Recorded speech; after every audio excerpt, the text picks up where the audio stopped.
Welcome back, everybody, to This Is My Bourbon Podcast. I'm your host, Perry. With me, as always, it's the Whiskey Mutant. I don't know. Looking slick in that brand new hat, bro. Ask me where I got it. Ask me where I got it. Where'd you get it? From you. That's right. I gave it to him. It was a little... I was making an order anyway, and I figured a friend could use a new hat. You didn't like my other hat? No, I just wanted you to have that one, too. What's wrong with my other ones? This whole episode, I'm just going to get, tore up about everything. What's that supposed to mean? I just said it smelled good. You think it smells better than I do? Well, hey, if you're here for the first time, thank you so much for checking out the show. Please be sure to subscribe. And if you are returning, dadgummit, I hope you've been well. Hope so. I hope. I if really not, do. I'm going to be sad. I don't know if I can do this for a full hour and a half. I won't do that for that long. If you want to support the show, too, patreon.com/mybourbonpodcast for as little as $1 a month, for as little as $5 a month. There's so much bonus content. So much content. There's so much content that's over there. Yeah, it's a good time. I have fun. Eric has fun. And we spill tea over there that you don't get otherwise. Oh, and Pete Samuels, our resident poltergeist. He never comes on camera. That's okay. Can't see me. People aren't ready for his impish charm. Oh, it's something. I mean, it's not what you think, though. I was going to say, whatever you think he looks like, you're wrong. For sure. It's something completely different. Yeah. Yeah, I guess we didn't fully spill tea this week, but we kind of alluded to it a little bit. I don't know if we even want to talk about it that much. The other night? Yeah. I don't know. We'll just let bygones be bygones, I guess. Yeah. I didn't feel good the next morning. I didn't feel good in the moment. I didn't feel good the next morning. I didn't feel good when I was eating lunch the next day. And you get a text from Barry that says, let's just bottle chug barrel proof. And it's like 11 o'clock. I'm like, damn it. You take the risk and you just wake up the next day feeling bad. Yeah. I don't know. That's all right. We love you guys. We do. We did what we can. Anyway, this week we are going to be taking a little flying blind. We're going to be talking about barrel finishing. Are we? Bourbons. Remember we said last week we're going to talk about what that's about. I'm going to tell you what I've been up to this week, specifically about 3 hours ago. Ooh, 2 hours ago. He's got something new. I'm fresh and I'm in a little bit of pain. Eric was very happy when I surprised him with this new revelation. Yeah. So we have something else in common now. Yeah, man. We both got vasectomies. Neither one of us can shooting have children. Loads. They're full blown. They're not powered up anymore. Huh? I'm good. Well, you just said. I know. I'm kidding. Yeah. Anyway, I'm just going crazy. Like mine doesn't do anything. I don't have nothing to worry about. That's fine. Loads. I'm painting the garage. And then we got a review of the newest Parker's Heritage. It's a 17th edition, I think is what we said. Yep. I'm going to go through some of the releases as well from the Parker's Heritage collection that I didn't even know existed. So we'll talk about that in a bit. But first, flying blind. You ready for this? Blind me. Give me a glass. And give me that ass. Is this in a bottle, a full bottle, or a sample? It is in a sample. So I can open my eyes. Well, I will leave them closed. Yeah. I love getting blinded. I love it when Perry blinds me. I love it when he just blinds me. Gets it all in my eyes. All right, you can open your eyes. Okay, let's see. Ooh. that hits my nostrils and just goes right down into my belly. Here it goes down into my belly. That oak and what is that? It's almost like sherbet. Yes. I get a little bit of like more like forest greenery as well on it. Yeah, I get a little orange. Orange sherbet. Cheers. Cheers. Happy Timbip, everybody. Oh. I was not expecting that based on the nose. Oh, it's good. Now it has turned into French toast. French toast and caramel corn. True. This would go with the Twinkies Yes. flavored popcorn. The finish pops up and it's like a scoop of vanilla ice cream with caramel on top. Yeah. Feels like Christmas for some reason. You feel that? It feels like a fair to me. Oh, yeah. It feels like I've just got like a big old like gimmicky like bucket of like ice cream, like a sundae of some sort, a funnel cake. Yeah. We are in fair season. It doesn't taste very high proof either. You would be correct. It's very soft. Mm-hmm. It's just flavor. It's just full of flavor. There's not much alcohol, not much proof. A good finish. Well, this is straight bourbon whiskey, Okay.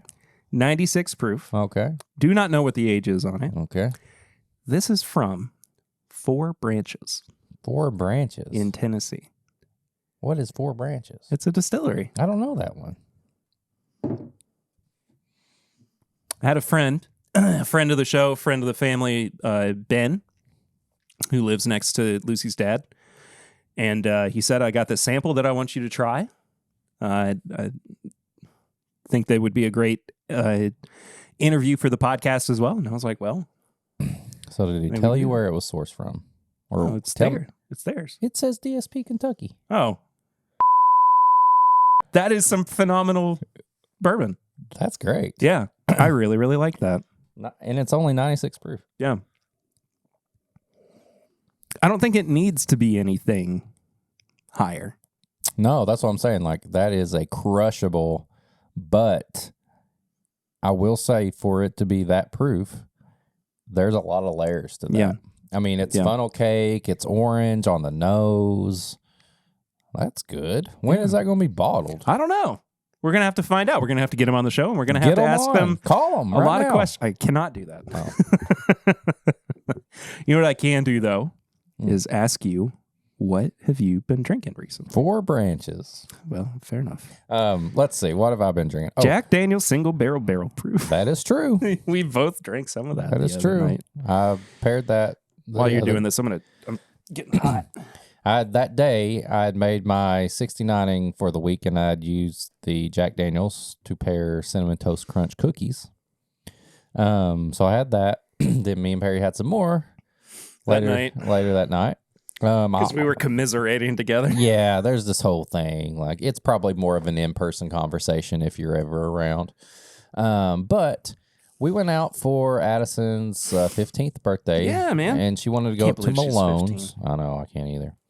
Went up to Malone's, and at that time, I was in a very wilderness trail mood. So I had an old fashioned, and before food got there, I was like, let me get a pour of, I don't know what, like which mash bill it was, what the proof. I just said, give me a pour of the BHG Select Wilderness Trail. Yeah.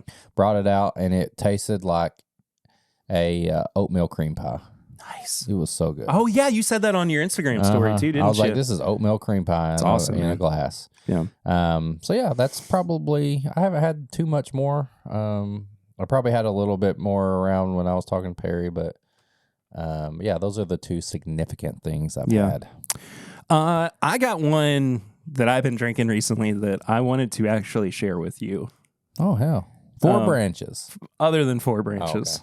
Oh, okay. We don't, I mean, you can sip on that, put it to the side if you want, or whatever. It's 96 proof. But it gone. You make a very fair point. That's why that thing is crushable. Mm-hmm. What do you got? I got this E.H. Taylor single barrel.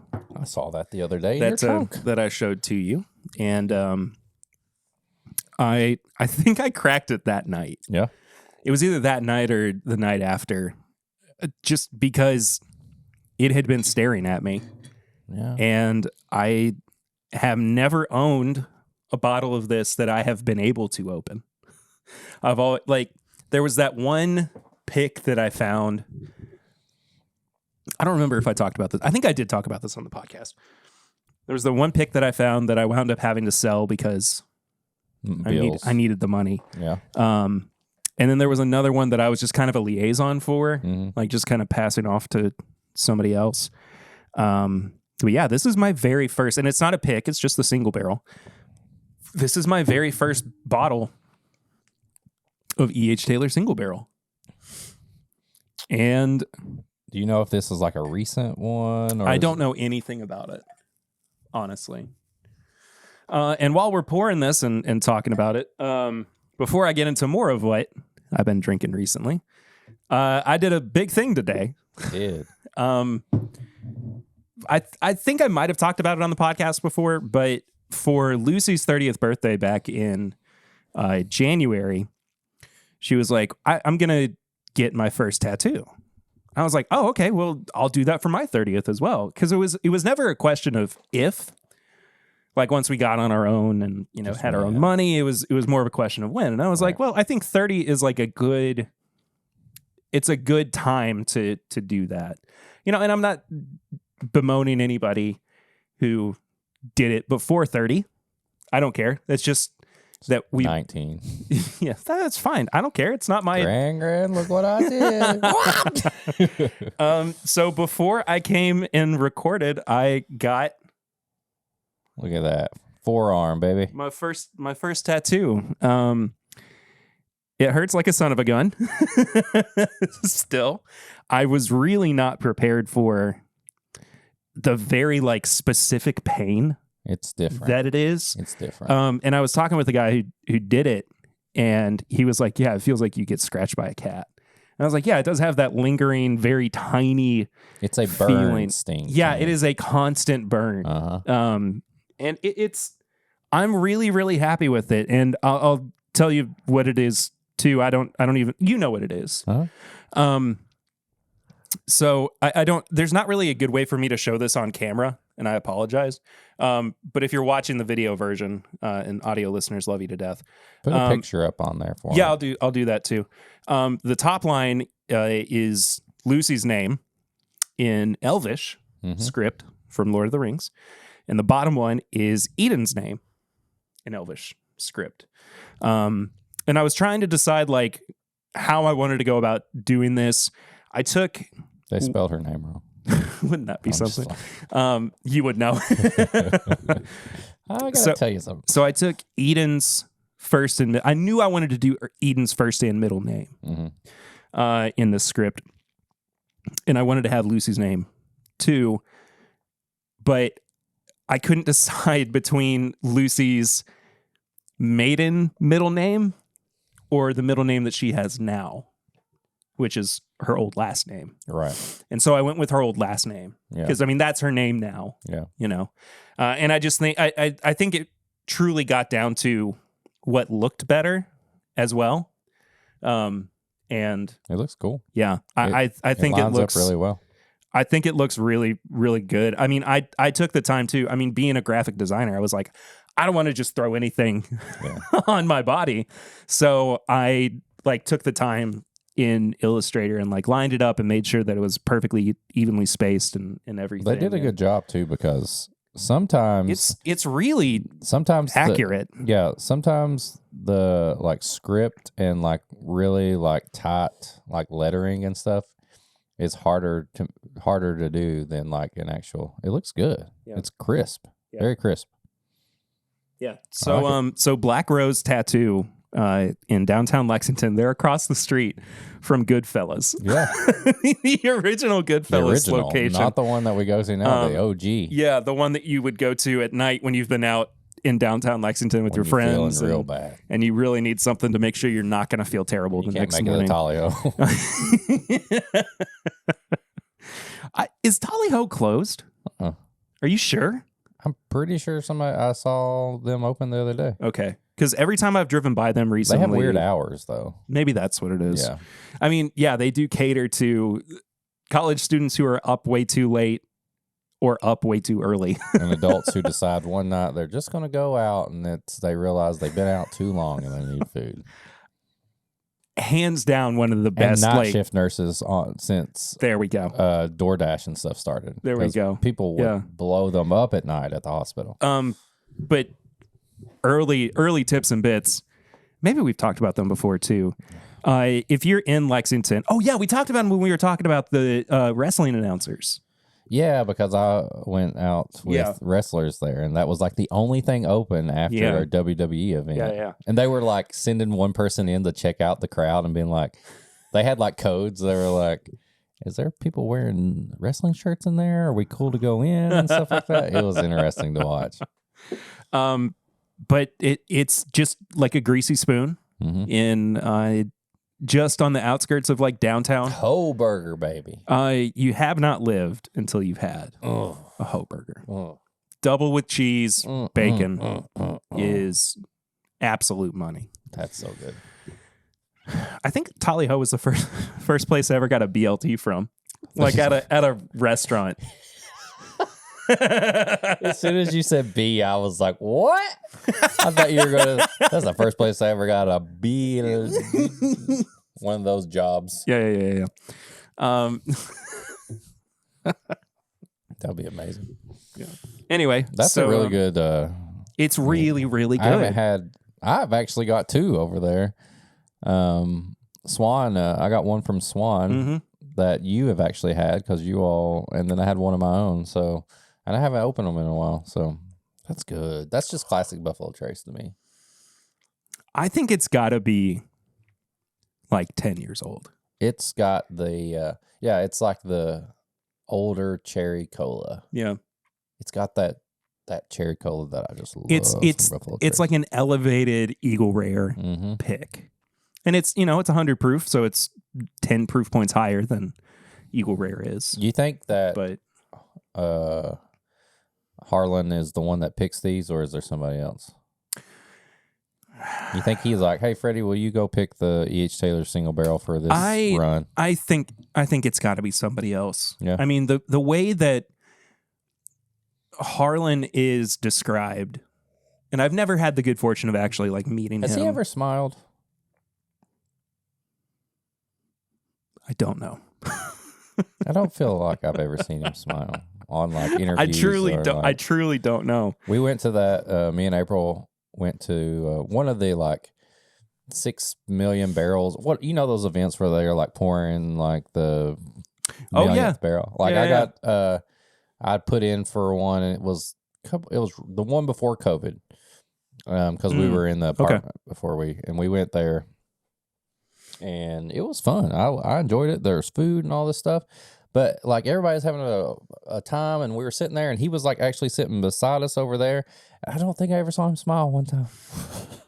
Well, if I don't know if it's still on their website, on their YouTube or whatever, how you would find it. But when Buffalo Trace did the like live stream and in-person event earlier this year, the one you were at, the one that I was at, I smiled. And I had a great time because I was sitting in the camera the whole time. I was in camera. I remember that. In the wide shot. And there's a part of it that's pretty early on. And like I was sitting with Chad and Sarah, and we were getting texts that were like, is that Perry? And they're early on in the stream. Like I had known that the camera was on me. Look at that. That's nice. That's really nice. Anyway, I just like casually just turned around and went, Huh? Everybody's watching there, the whole whiskey community. Is that Perry? Is that Perry? But I think I did turn around at one point and just go, just like smiled at I don't remember, but it was a good time. I hope that we can do that again sometime eventually. Didn't they just have one? Not yet. No. So they're not doing an in-person one this time around. They're pre-taping it. And then like the day after it happens, they're posting the video, and that's when everybody's going to find out whether or not they won. We are in the drawing this time for it. If we won. There's only a select few that they're offering right now. I know, but which one? If you got to choose between them all. Ideally, I would want to do a 1792 full proof. Because that's like the big dog that they're offering in this drawing. But they're also offering regular Buffalo Trace, Weller full proof, and no stag. No. I think it's Blanton's.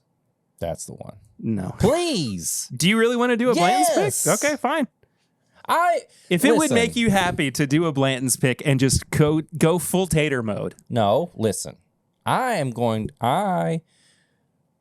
trying to get Blanton's detatered.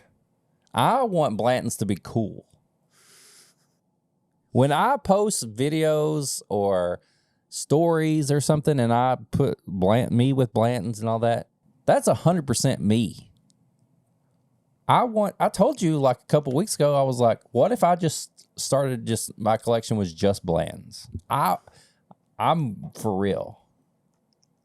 If they sent me, it gives you enough variety. If they sent me the thing and was like, "What do you want?" I'm picking Blanton's. So I'm just heads up. If somehow I got okay. You're busy. You're at work there. Like, do this. You're like, please, Eric, please. 1792 full proof Blanton's. No. You hit the Blanton's button, and you shouldn't have did that. It's like Weller foolproof. All this. They're like Blanton's. We picked the best goddamn Blanton's you've ever had. So it's broken up into two drawings. Okay. The first drawing is the 1792 full proof. Right. And the second one is all three of those other products. How is it? What? So in my estimation, you're hoping and crossing your fingers that during the whole drawing of the first round, our number doesn't get called. They're like last pick, and I'm like, yes. But if we somehow are lucky enough in the second round to get picked, we will do a Blanton's pick. You heard it here. Blanton's, baby. Pinky promise. I haven't done a pinky promise since I was like, if this happens, this 15. will be the most amazing thing ever. I mean, could you imagine our logo on a Blanton's pick? Oh, that'd be so good. Just the microphone. It'd be so good. I actually kind of want this to happen now. The classiest Blanton's pick of all time. Mm-hmm. So anyway, back to what we've been drinking recently. We've done a whole lap around the mile run, a 5K. This Taylor has really been the main thing. That's good. I'm so impressed with it. I can't wait to get into our review as well. And also thank you everybody who has been extremely positive and warm towards last week's episode, the review for the 135th anniversary Four Roses. That was so fun. It was one of my favorite episodes that we have ever done. Yeah, if you haven't listened to that, you need to go back or watch it, listen to it, whatever. Yeah, please. And I said this on my Instagram live last night. I always have a little bit of anxiety when we do reviews of products that are sent to us by distilleries. Yeah. Especially when our review is so overwhelmingly positive that it sounds like we got paid to do it. The fact of the matter is, We did not. No. We have been consistently very honest on the show when we do reviews, regardless of whether we have bought them or they have been sent to us by distilleries, for better or worse. I think that most of the people that listen know that we are honest. Yeah. Like we've said some pretty bad things about stuff. And don't get me wrong. I'm not saying this out of like a response to anything that anybody has said. This is my own anxiety. Oh, yeah. Like I just felt it this week, like leading up to posting it. And the thing that I said on my live was, I always have anxiety over episodes, especially ones like this, until we record the next one. Yeah. And then it's like the last one just didn't even happen. Right. And I made a very specific example of being really anxious about a particular review that we put out, and at times questioning whether or not I even wanted to put out the review because of how negative we were towards it. And I still kind of feel bad about it, but at the end of the day, we pride ourselves on our honesty with products that we do or do not like. Yeah. That is just how it goes. Yeah. And, you know, for every Four Roses 135th anniversary that we review and love, there's like 3 hidden barns. So well, that's the truth. Sorry. Yeah. I don't know. I don't know what else to say. I'm only saying this because I felt anxious about it this week. Like literally not because nobody said a thing. You guys are the best. Like genuinely, you don't question us that you might other podcasts. And I really, really do appreciate that. And it means a lot to me. But we, yeah, I mean, it doesn't come lightly that we say this is a perfect score or a 20 out of 20. It's a very measured approach to the whole of it. Anyway, that's about it. I wanted to talk a little bit about this topic that I'll pour this up. Let it sit for a second while we do. Okay, I think that sounds good. I brought up this topic last week because we were talking about the Driftless Glen vanilla extract barrel finished bourbon or rye. I can't remember. Anyway, they had a new product out. Let me drink this water real quick. I was kind of excited about it, but I don't get excited about finishes anymore. And the thing. And Bill Robarsh, who left us the barrel ring about it. We don't have a barrel ring this week, but next week maybe. Thank you. Said he was a little apprehensive about it, and I kind of understand that. It's weird. But we'll get into why it might not have been the most off-the-wall thing that could have happened with a single barrel finish in just a moment. But the question that I posited last week that I wanted us to kind of mull over, I don't know how much mulling you did over this question. A little bit. Okay. Has barrel finishing gone too far in the year of our Lord 2023 as of September the 8th? So I thought about it in 2 ways. Okay. And both are yes. There you go. I thought about it in case closed. Has it gone too far as what are we doing? Like you look at Good Times and, you know, or even like the Driftless Glen, like finished in vanilla extract barrels and finished in, you know, grape cigarello barrels or what, like, I think there's enough people that have finished stuff in things crazy to say that's too far. Well, let me, in defense of Driftless Glen, and this was not something that I knew, but was shared in our Discord today. They were not the first ones to do that. Okay. Belle Meade was. Okay. Either way, you don't like it. Yes.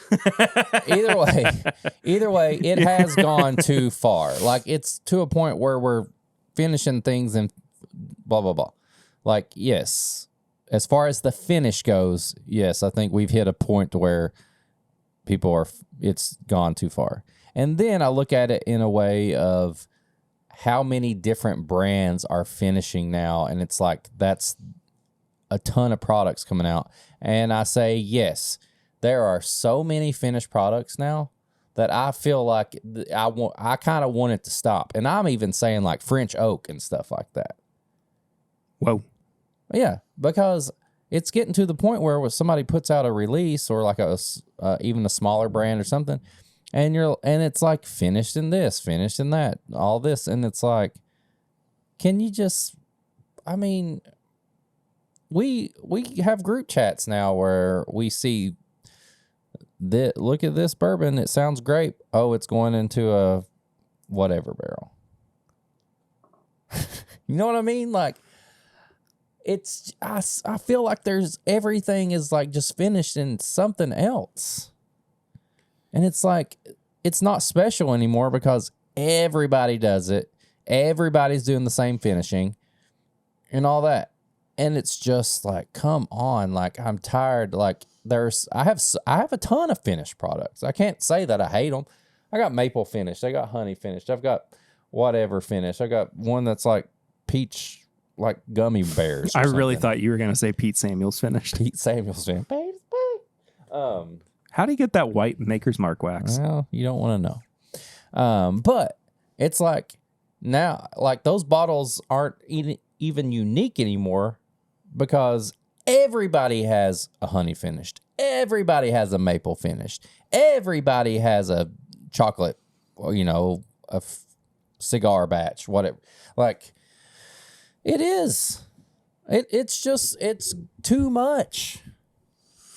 What if all the people that did all the finishes just stopped and then they were like, and then 2 years later they were like, oh, we brought out a maple. Wouldn't that seem more special? No, I don't disagree with that.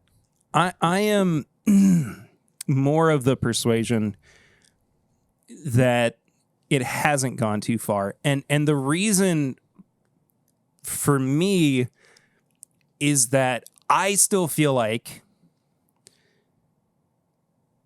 and maybe I'm shooting myself in the foot with this comment because of something like, I'm sorry, I don't mean to keep picking on them, Good Times, where they just keep doing like weirder and weirder and weirder things.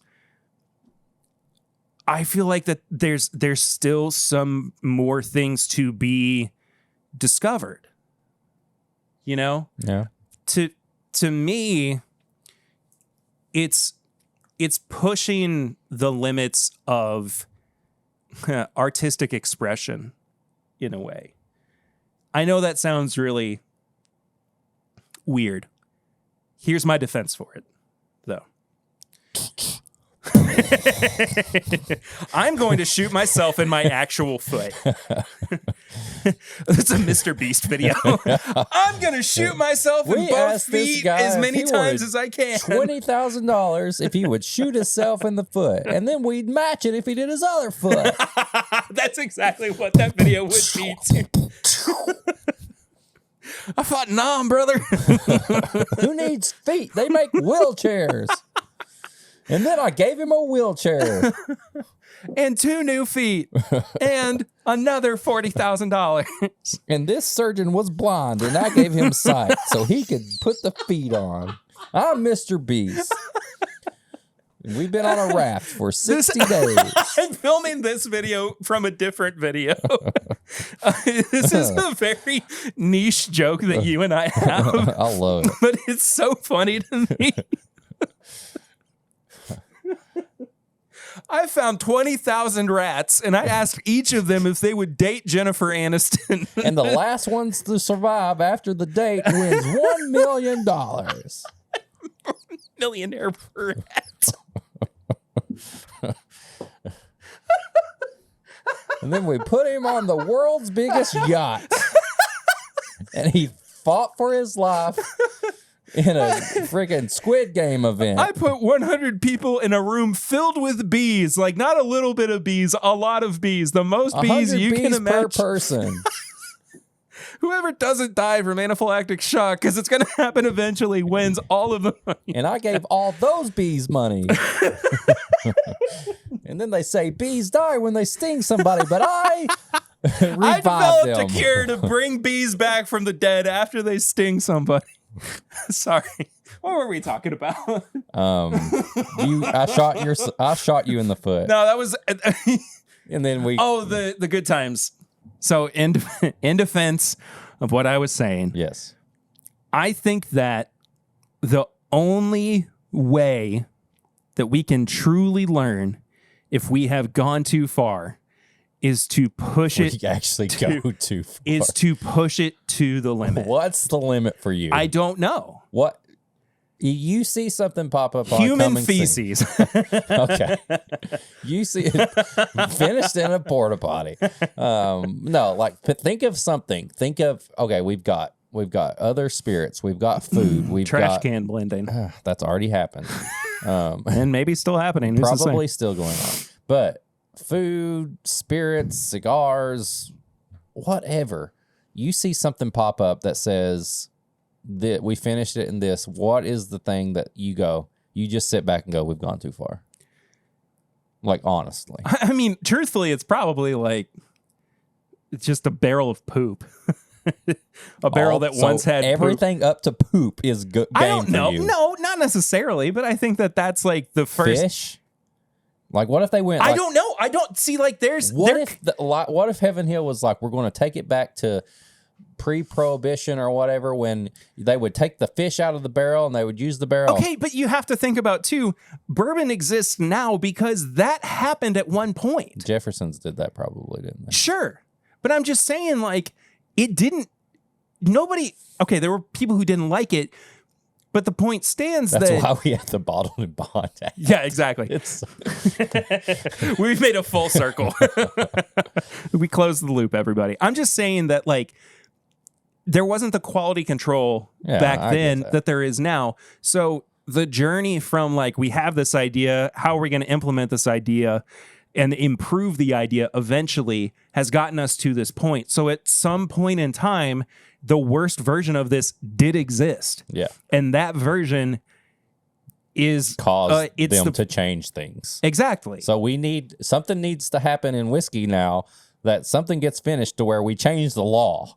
I mean, maybe. It's Maybe. going to be poop. Maybe. Honestly, like, I'm not trying to be like, we need more laws around what we enjoy, because I don't think that's entirely true. But I do think that, like, the only way we're going to truly know if we have gone too far is when unanimously we say, We've gone too far. I can't do this anymore. love and that- we scale things back. And it, like, the defense that I was going to use, I was an art student. I'm sorry. This is what I build a lot of my arguments This on. is art. That it's all very subjective. Oh, God. I'm sorry. But you almost don't know what you dislike until you see, experience, taste, hear it, Yeah. whatever. And a good example of that, to me, is a musical artist named John Cage. Okay. He put out a piece called 4 minutes and 33 seconds. Oh, Lord. Okay. Okay. There is actual. Your light died. Oh, not that. No more. Just like my display. brain. There is actual sheet music for this piece. Okay. He was considered avant-garde. He was considered postmodern. He just had crazy ideas about what he did for art. Okay. This whole song, 4 minutes and 33 seconds, the way that it is written is that somebody sits down at a piano, opens their sheet music, and then for 4 minutes and 33 seconds, they do nothing. And the whole thing about it is that the performance is based around Anxiety. no. Oh. Maybe the atmosphere of the room at the time. People shifting in their seats, coughing, whispering to each other, the AC turning on and cracking, the building settling in a way that it's all supposed to be a form of like human experience. Okay. Right? But that was like a wall for some people where it was like, well, this isn't music. This doesn't make any sense to me. And like, I get that. Yeah. But I also, my brain is wired the right way to go, oh, but there's something really cool about that. You would think that. I know I would. After making me watch freaking that pig documentary. Yeah. There's something in here. But I mean, that's just how I think is like, even if the response from it, and maybe this is a product of the way that I was raised too. I don't know if I fully believe this anymore, but you know, the idea growing up in the church was everything happens for a reason. It's all part of God's plan, right? God's plan. I knew you were gonna. Yeah. Anyway, and so like to me, it's like you can't know what the limits are until the limits have been met or exceeded. This has turned into the most opposite in my head now. Because normally people will be like, oh, Whiskey Mutant probably, he wants to see stuff finished in freaking like Double Dare snot. And I'm like, and you would be like, Nickelodeon slime. Yeah. And you would be like, no, we need to like settle down. But now it's opposite because I'm like, I'm tired of finishing. You're like, we need to get to poop. I don't, you're misquoting me, but, but like the idea of that is still kind of true. Like, I'm just curious. And here's the other half of this too for me. I know and appreciate and love and respect and celebrate the fact that bourbon is so rooted in tradition. Yeah. I get that. I have, it's what made me fall truly in love with it in the first place. Yeah. We're at a point in time where that experimentation that we're seeing, I think it's okay. I mean, I don't want to buy anything from Good Times, but I don't have any problem with the fact that it's happening. It doesn't feel like a black eye to me in the way that I think that it's being perceived by a lot of people. And the other half of this too, there are now three halves. Oh. The other part of this too is that I don't think we can truly have a fully formed opinion on whether or not Good Times is doing right or wrong until we have tried a lot of what they have put out. And I mean that sincerely. Like if we have their banana, are we going to start sourcing samples of Good Times and do? I kind of want to send them. I think we need to, and I'm not trying. I'll do a whole episode on this. Was not a setup for like fishing for samples, but I mean, did I just make a bubble? Did you see that? I think I spoke the right way, and I had enough spit, and it made a little bubble. It's a sign. Bubble finished. Good Times. I'm just saying, like, I just want to know. Let's do it. If I'll start looking. I'll start asking myself. Sure. Send them, please. How many different finishes would you try on one episode? What would be a good number? Well, considering that we went through 10 different recipes. Oh my God. But 10? I mean, what if it's just like, I mean, we poured 1/4 ounce samples for ourselves. Imagine how fucked up our palate would be. Well, then we don't do a review for that episode. No, I'm just saying, like, after we've had like watermelon finished and like banana Foster finished. Yeah, and, like, I understand. I just think it'll reset eventually. People have had COVID and come back from it. That's true. Look at Swan. COVID finished. Oh. Let's do it. Okay. So send us an email. This is mybourbonshop@gmail.com.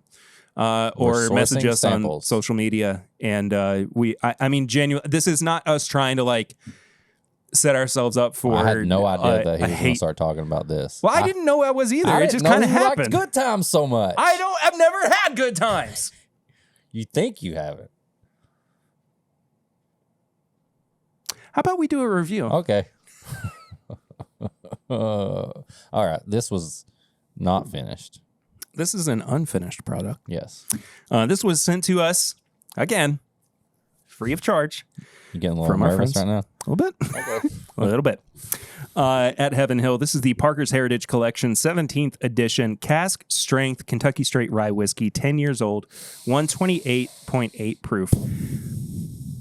I have not heard anything about this yet. I have heard mixed to positive things about this. Okay. So there's a couple things I want to do here. First of all, I want to say this has a lot to live up to, especially for me after last year's Parker's Heritage Collection, which took my number one product of the year.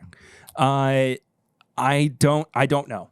I'm trying to go into this with as little preconceived notions as I can. Okay.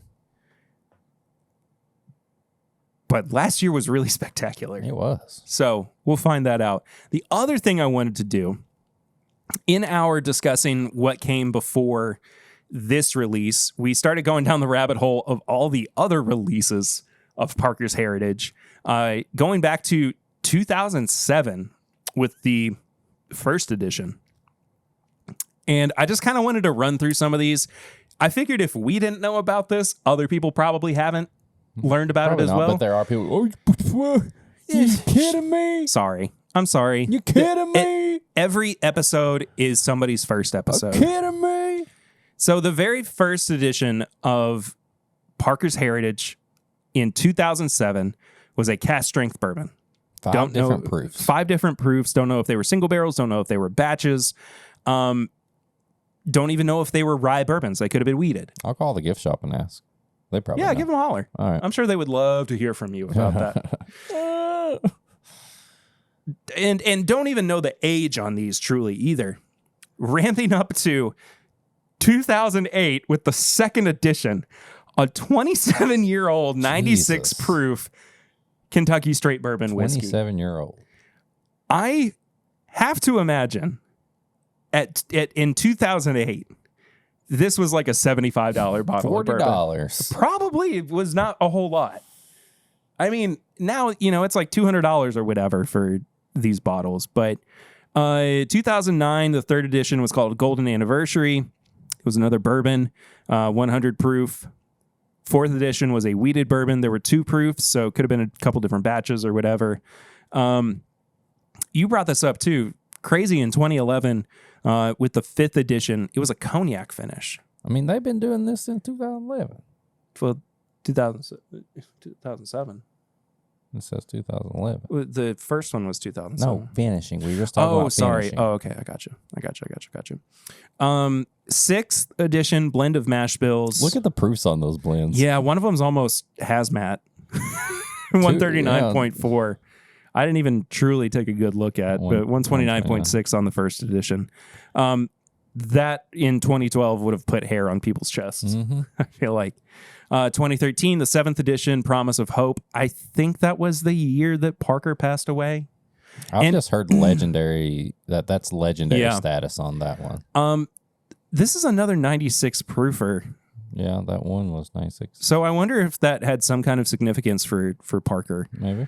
8th edition, original batch wheat whiskey. 3 different proofs. 2015, malt whiskey. 2016, 24-year-old bottled and bond bourbon. I wish I had been doing the podcast in 2016. Could have gotten a sample of that. 2017, 11-year-old single barrel Kentucky straight bourbon whiskey. 12th edition in 2018, as a lot of people know, orange curacao finished bourbon, 110 proof. I bet that's an interesting one. I like it. I didn't dislike it when I don't think I've ever had it. I had it at a bar once. It was good. Yeah. I was impressed with it. 2019, Heavy Char Rye Whiskey, which I loved. 2020, the 14th edition Heavy Char Bourbon, one of my favorites. Which I have a bottle. I actually have sitting on the floor over there, and I think we're going to have a little bit of. Yep. 2021, 15th edition was the Heavy Char Wheat Whiskey, and that brings us up to date last year with the double-barreled blend of bourbon, 132.2 proof. My number 2. And my number 1. Yep. For 2022. And so here we are with the Kentucky Straight Rye Whiskey, 10-year-old, cask strength rye. 128.8 proof. I think this is supposed to be about $150. However, I want to confirm that. They had a dinner or a breakfast where you could like sign up for. Oh, that. look, it's $800 at thebarreltap.com. 150. Probably be 150. Let's say 150. Yeah, we'll say it was 150. I'm comfortable with that. I apologize. I left the fact sheet. Actually, it might be in that box over there. Hold on. There it is. He found it. The first number I saw was $1.2 million. Oh, shit.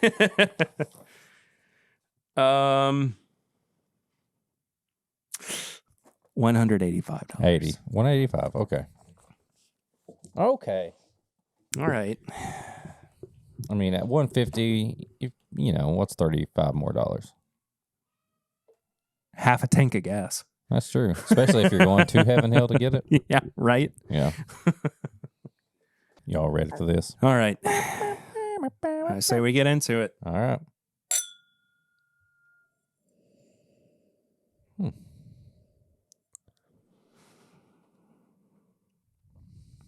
Smells like a rye whiskey. It smells like Rick House whiskey.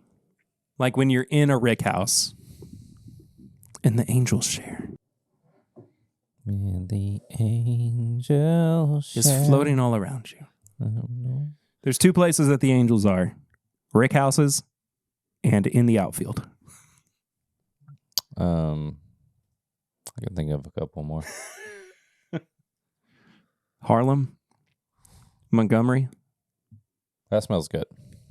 Yeah, it really does have a lot of the oaky characteristics of walking around a Rick House and bourbon being lifted up to the heavens. It definitely smells older than 10 years. Is that how? Yeah, 10 years. It smells way older. It's got rye. It definitely smells like a rye. It smells like an older rye. But there is like a dark chocolatey note on there that you pull out. But there's not too much complexity going on. You can tell it's old. Like you said. Yeah. It smells like a Rick House. Yeah. All right. Time to find out. Do we have whiskey of the year in our glasses?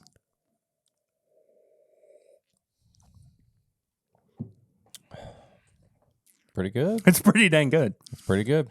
What am I missing though? It doesn't straight knock me back in my chair and go, you know what I mean? Yeah. It's solid. There's nothing wrong with it. It tastes like a really good rye whiskey. This is one of those that is good, but if this was in a different package, if this was like a cheaper something, I would probably. This is $100 bottle. Yeah, like this is not over the past two Parkers that we've had, or the past three. What did we say about the wheat? Do you remember? I do not remember. I actually don't know if we technically reviewed it. Well, were you on the show at that point? I don't know. How long you been on? 2 years? Yeah, you would have 3. You started in 21. So it would have been that one. I just don't remember if we got it. Yeah. I mean, I remember seeing it when I was packing up my collection. I just don't remember if we I don't remember. Reviewed it.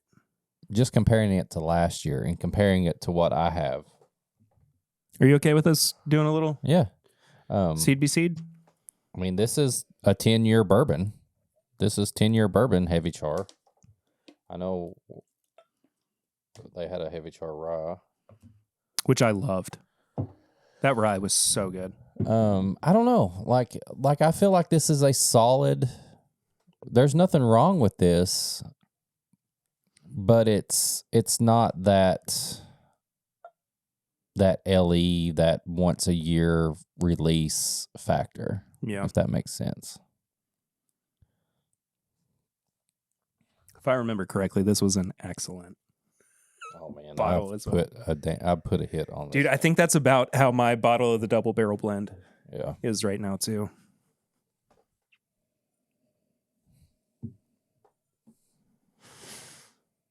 Oh my!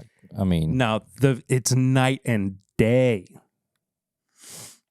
There's something on that when you smell it, you're like, this is special. It's like cinnamon rolls. It's like old Rick House and cinnamon rolls. You know what I would like to do at some point is take the time to really nail down what the dusty note is. Mm-hmm. Because we always say, oh, it's like musty and it's got a little funky thing going on. But like, what exactly is that? I don't know. But it does have a like dusty barrel kind of quality to it. This is the bourbon, by the way, the 10-year heavy char.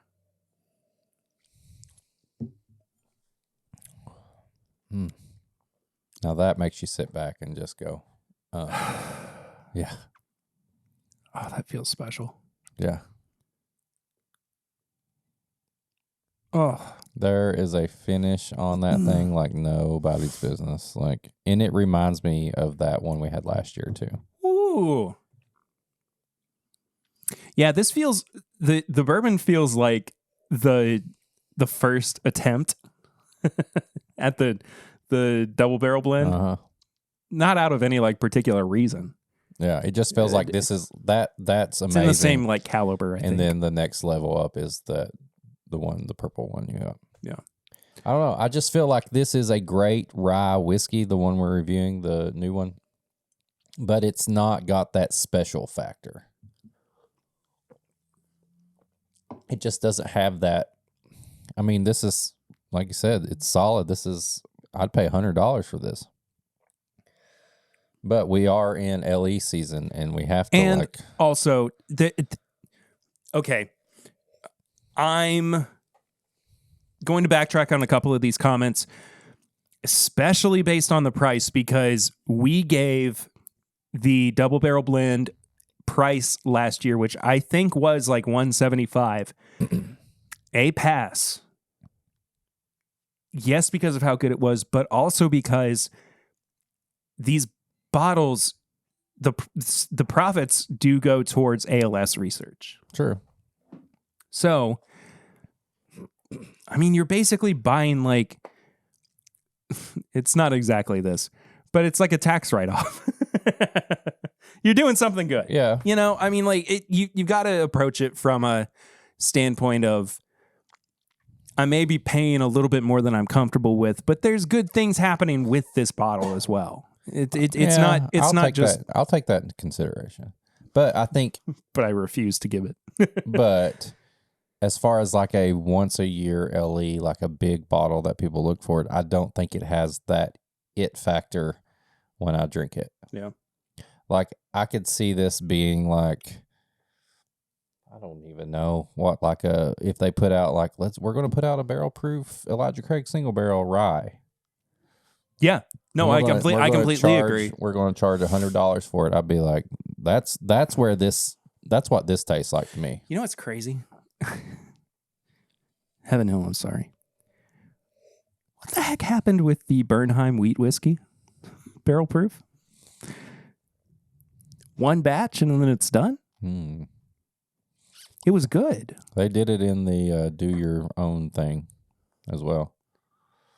Well, that was like a single barrel. Yeah, I know. I'm just saying, like, that's the only thing I've heard from the barrel proof. Yeah, but I'm just saying, like, I thought it was supposed to be a B, multiple batches per year kind of deal, and we haven't gotten that.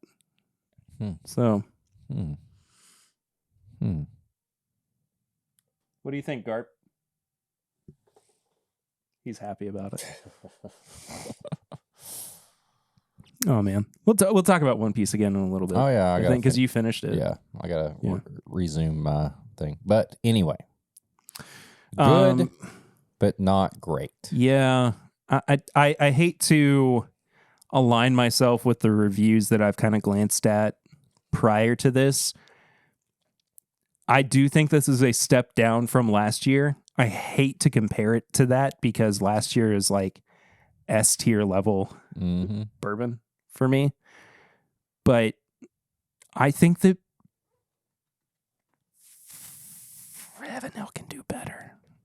You just gotta this is gonna get a good score. Oh no, yeah. In the 'tis the season of special releases. This is not living up to that for me. I would drink this all day, but it's crushable. Yeah. It's just not got that thing that's like, where's that it factor on it? Yeah, I agree. All right. Nose, palate, finish, and price. Categories out of 5. Final scores out of 20. 3.5. That's where I was leaning. It's good. It's got a good nose. Yeah. It's just not a special nose. It doesn't hit that 4 and above mark. Like, this is going to smell better than most of your, like, run-of-the-mill rye whiskeys or single-barrel whiskeys and stuff like that. But it's not got that Parker's, like, you know, this is a special release. Yeah, you know what, though? Going back to the palate, I really do enjoy it. Yeah. I mean, it does light me up in a way that it like activates the, you know, dopamine receptors in my brain or whatever. I like the way this tastes. I mean, truly, like if you break it down, I like the way this tastes. I am going to give it a 4. I'm 3.5 again. It's good. Yeah. It's, I always say like 2.5, 3 is kind of down the line. This is a little better than most, but like there's just not anything that's elevating it to that high mark. Yeah. I think the finish is the low point. Mm-hmm. It's a little short. It doesn't really pull me back in for another drink. I mean, I'm still kind of spending time with it, dissecting what's going on. There's a little bit of oak. There's a little bit of pine too. And I'm actually getting a fair bit of like orange zest, citrus on the finish as well. That all being said, I think it just needs a little bit more oomph to it. 3. To me, that's right down the middle. You know, even a 2.5 would be right down the middle. I was technically, getting ready to say I'm teetering 2.5 and 3. I'm going to say a 3 because it's there, but I don't get much added on to the palate and everything from the finish. Like I can feel the finish. I mean, it is 128.8 yeah, proof. that's a really good point. But I'm not getting those extra notes like sometimes like last review. I felt like I got a ton of extra stuff on the finish. So yeah, like it's got a finish, maybe just not a complex finish. Yeah. Price at $185. I mean, I still am not so opposed to that based on the purpose behind this bottle. Yeah. And I mean, this is still a good rye whiskey. It's not bad. If I'm looking at it like a 10-year product from Heaven Hill that's special, say we take the Old Fitz stuff, I'm definitely paying $100 for this. I mean, this is definitely better than the Old Fitz that we just tried. Yeah, and if I know that it, I don't know how much of that goes to the charity. I would say this is a 4 on the price. I'm okay with adding a little bit to help the cause, and I'm okay with paying $100 for this. So I would say a 4. I'd say the price is probably one of the best things about it, just because it's still around probably that $100 range, and then you're adding to the benefit and everything. Yeah. So I gave it a 14. I don't have any problem with giving it a 4 either. I'll stick with that.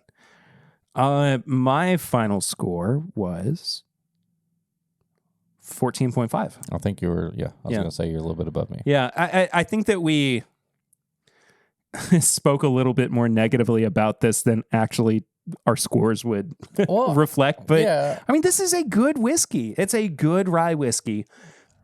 I just am missing the special quality that we would have felt with something like last year's release. Right. That's all that it is. That's what I was saying earlier. You put this in a different package and it's probably going, it's just, you've got to live up to the standards of the one before it. I think that's what we have. We have the release from last year to compare to, and even releases before, and it doesn't fall in line with those releases. It is good though. Undeniably, it is a really good rye whiskey. I would say this is one that if it's a little pricey in a bar, go for it, try it. I don't know if I would say try to camp out, and you know what I mean? Oh no, I agree. I would say try this in a bar. This isn't a get on the Facebook group, what does Evan Hill have today? No. And I wouldn't bunch up a bunch of bottles and trade for it on your group or whatever. I would try this at a bar and see what you think, and it's going to be you're going to be happy, but you're not going to be like, oh, this is, whiskey of the year. Or maybe you are. I mean, honestly, maybe that's your... I'm not saying that word, though. I'm not saying the word. Okay, fine. You don't have to. I'm not saying it. Maybe your experience is different from ours. That's what I'll say. Implying the word. Yeah. There's no barrel rings this week. Well, Bill.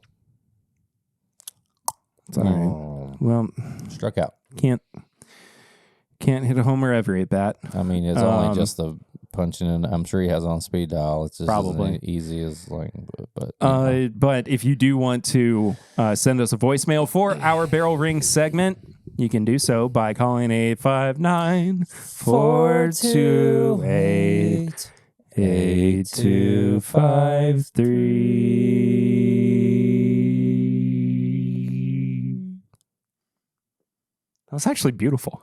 I think we could put it on an album. I think I shed a tear. I felt something in my pants. Oh, that's just your Crohn's. Oh. The front side, not the back side. Oh, sorry. Yeah. High Proof Hot Takes, though. Segment where we talk about something that has been bugging us. It's been bugging me. I can't. I put all my High Proof Hot Takes on Patreon. Yeah, let's skip it this week. Yeah, that's fine. Tips and bits, though. Tips and bits. I finished One Piece. Yes, I was halfway. I was actually episode 5 because we were talking and I was trying to figure out where I was.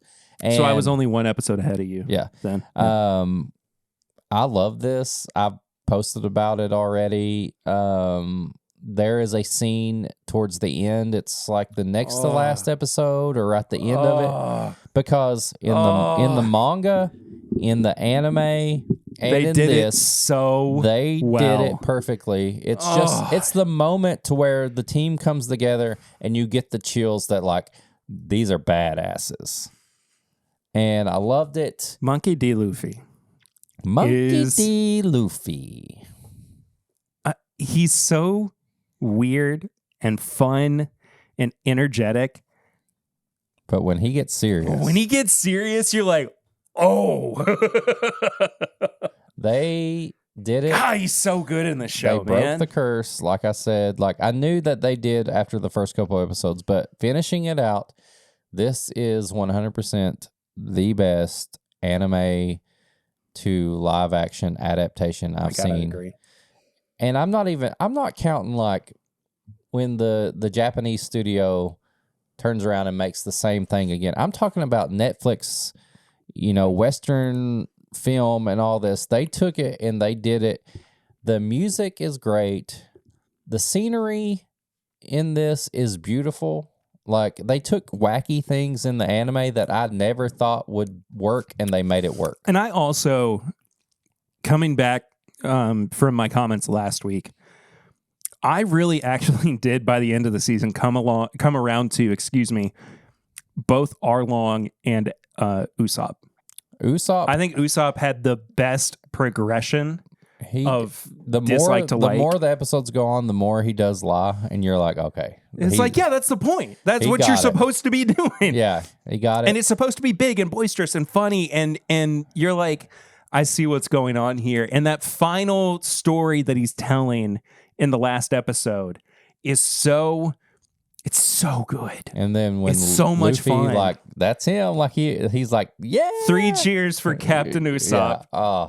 So good, man. Arlong, I completely forgot about him being so like giant-like in the anime because... Well, that was my problem with him. That's what I'm saying. Yeah. Like, but the character, the guy playing, I guess the actor playing Arlong did such a good job of making him such a asshole. He's very intimidating. That you forget that he's, maybe he doesn't look that big, but I mean, they did it.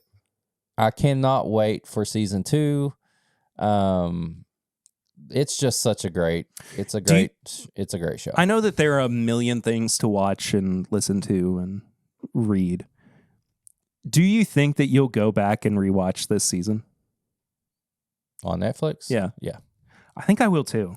I think I just got so much joy from it. Well, I was texting you the other day and talking about wanting to reread Bleach from the beginning because there's a new season of Bleach, and that ties really into my tips and bits as well. And I would love to go back and read One Piece because I've only read bits and pieces, just random stuff.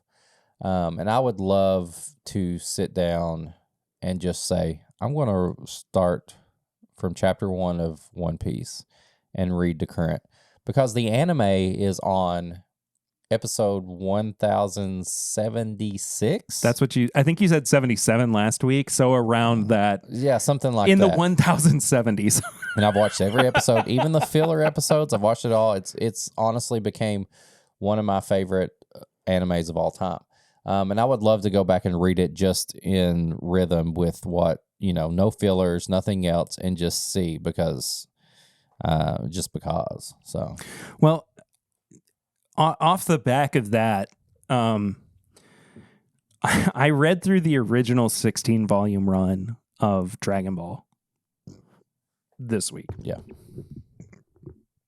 The one that ends with the 23rd Tenkaichi Budokai. Mm-hmm. The rush of serotonin and dopamine that I got reading that, first of all, reminded me why I fell in love with the series in the first place. And second of all, just reminded me of how much I love the original manga version of Goku. Yeah. Like he's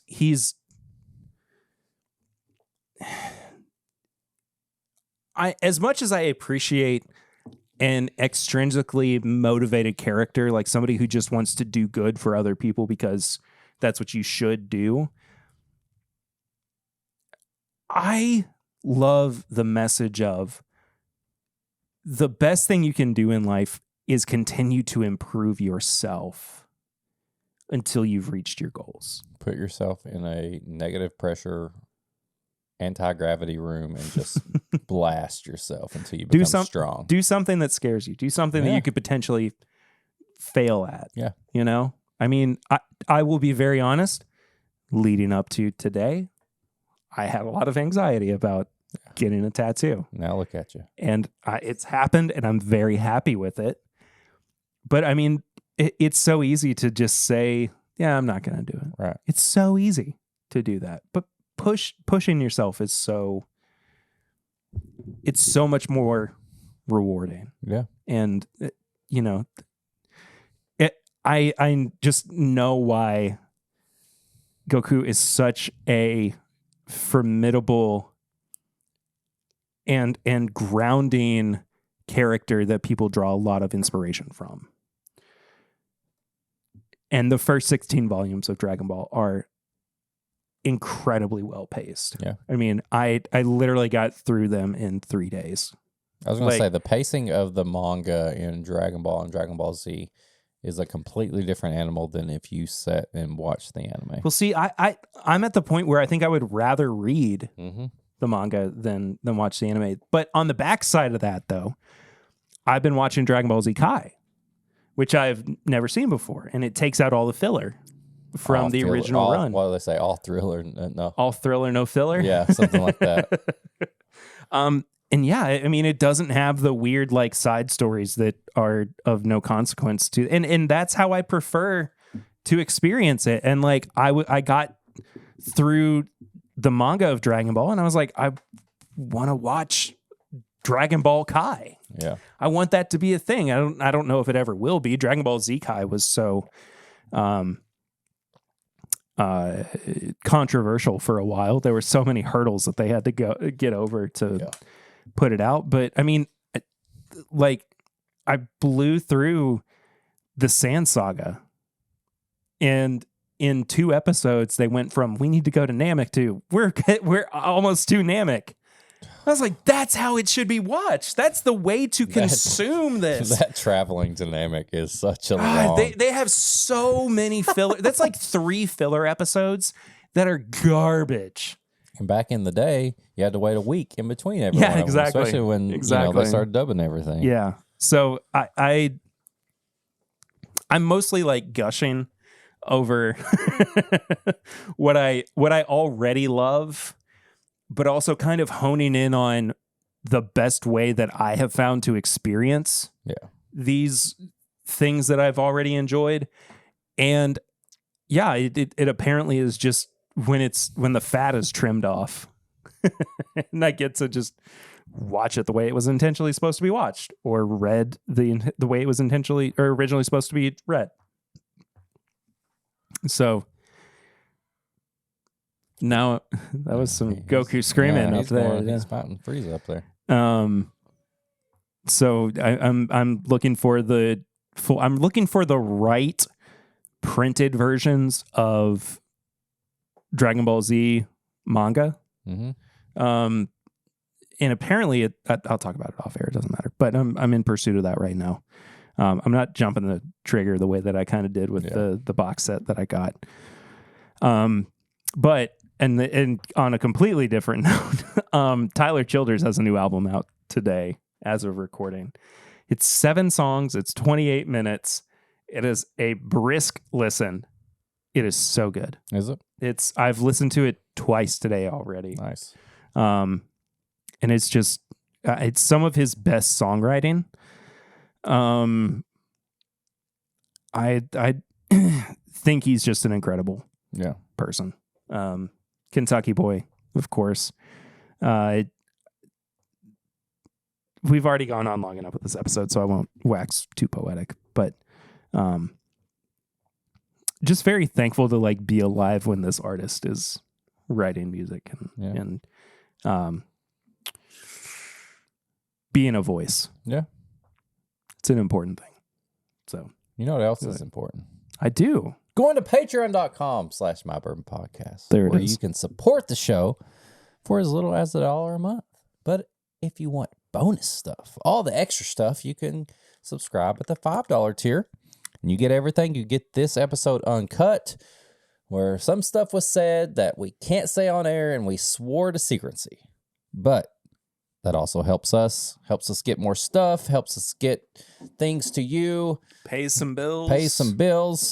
And we got a Patreon. Oh, sorry. We got a Discord. I already said Patreon. We got a Discord. We have a Patreon after talking about Patreon? We got a Patreon on a Patreon. I'm taking my headphones off. I got sweaty, by the way. You're fine. Okay. We got a Discord, and if you're on the Patreon, you can get access to that, where we're talking in there all the time. People are sharing stuff. We got crazy stuff happening in there. If you want to get some merch, it's bourbonshop.threadless.com. If you want to get some Whiskey Mutant merch, it's whiskeymutant.myshopify.com. Do you have anything new coming out over there at the I'm moment, working on or? it. I'm still working on it. Are you Do hitting you the have roadblock? anything? Huh? I don't have anything new right now. Do I have anything new? No, I mean like on your shop. Mm-mm. Do you need some help For what? getting like designs and Money to buy the stuff? Oh, okay. If it's money, that I can't help. I got the designs. I can't help with money. I got the designs. I gotta buy the stuff. Eric, let me tell you, I am notoriously bad with money. Okay. Well, no, I've got the designs coming. I just need to save up some money to put it on there. So people that's buy why it. I use Threadless, because you don't have to pay for anything up front, and everything just gets shipped to you from the actual producer. Yeah. So. But yes, look for that. If you want to send an email, if you want to send us good time samples, send an email to This is my bourbon shop at gmail.com. I'm way off right today. I've got off here. This is my bourbon shop at gmail.com. Send us an email. If you want to send us something, we'll send you the address where to send it. Or if you want us to pair something, do anything, review something, send it there. You can follow us on all social media at My Bourbon Pod. You can follow me at Whiskey Mutant. You can follow Perry at POrder1792. You can go to YouTube where we put the video versions out of this. There's tons of episodes you can watch on there. There's lives that Perry's done. Perry goes live on Instagram, and then he also goes live on YouTube. Yeah, whenever I have good enough internet When he gets good to enough do so. internet. Actually, 2 weeks from now, 2 weeks, YouTube live streams will be back. There we go. You heard it here. And next week, we might be in not the perfect setup. Not the way that things are going to be in the future. Yeah. We might be in the new studio. The new one? Next week. What do you think about that? I'm ready. You tell me where to go. I know where it is. Well, yeah, you've got the address. Yeah. I know where it is. I'm just ready to. You're tired of me, aren't you? You're tired of being here. No, actually, I love coming here. I just busted up the shelf. I just flipped the table. You're tired of this, aren't actually, you? It's been a really nice mental health. The foot. It's been a really, really nice mental health break coming here. But you're done. You're tired of it. No, I'm not. I'm not tired at all. And actually, moving forward, I don't have any opposition to making this a regular set for it, whatever we need to do. I'm just here for you. I'm here for you. I'm here for you. And you can be here for us by liking, commenting, subscribing, writing letters, telling everybody about us. Sharing the show with your friends. Share it. That's important. That's it. But that does it for this week. We love you all. Thank you so much for tuning in. We'll see you so soon. But until next time, I'm Perry. I'm Eric. And this is My Bourbon Podcast. He brought it back. I forgot about it. He brought it back. Are you done? Yeah. Are you done crying, you asshole? I'll give you something to cry about. Pussy baby. You little piss baby. Oh, shit.